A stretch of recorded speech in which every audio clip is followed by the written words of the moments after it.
Baik, di sini saya akan menjelaskan mengenai materi pengantar akuntansi keperlakuan.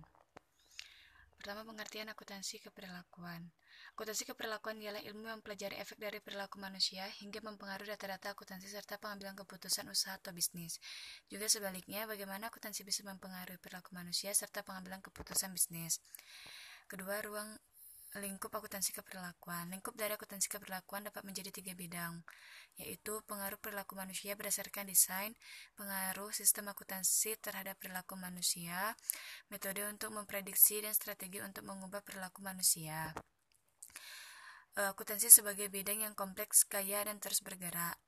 Di situ ada pengendalian manajerial, pemrosesan informasi akuntansi, desain sistem informasi akuntansi, auditing, sosiologi organisasional, historis atau kategori atau penelitian di masa datang, desain penelitian BAR, jalur kurir akuntan, etika, dan lain-lain. Menggerakkan agen riset ke depan. Komentar Kaplan tentang munculnya akuntansi keperlakuan memberi beberapa pemahaman lebih lanjut tentang kekuatan mobilitas perkembangan dari era tersebut dan apa yang dicapai sekarang.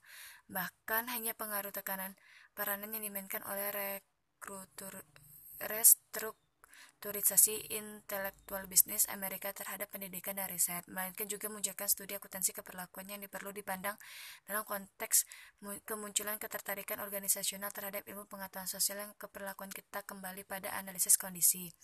Survei atas seluruh bidang riset yang berorientasi ekonomi dalam akuntansi, mulai dari teori biaya dan laba yang menekankan pada studi pasar modal yang efisien, agensi, dan ekonomi informasi dan organisasi, dan seterusnya akan menjadi tugas yang cukup berat bagi peneliti organisasional atau keperlakuan. Pengembangan riset akuntansi keperlakuan. Studi terdapat perilaku akuntan atau perilaku dari non-akuntan telah banyak dipengaruhi oleh fungsi akuntan dan laporan. Riset akuntansi keperlakuan meliputi masalah berhubungan dengan pembuat keputusan dan pertimbangan oleh akuntan dan auditor, pengaruh dari fungsi akuntansi seperti partisipasi dalam penyusunan anggaran, karakteristik sistem informasi, dan fungsi audit terhadap perilaku baik karyawan, manajer, investor, maupun wajib pajak, dan pengaruh dari hasil fungsi tersebut.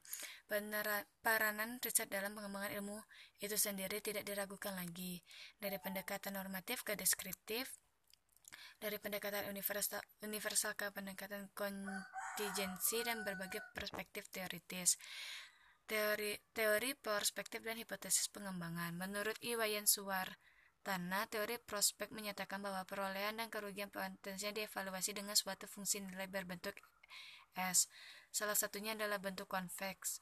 Untuk kerugian, 4 efek dapat diamati dalam proses pemilihan antara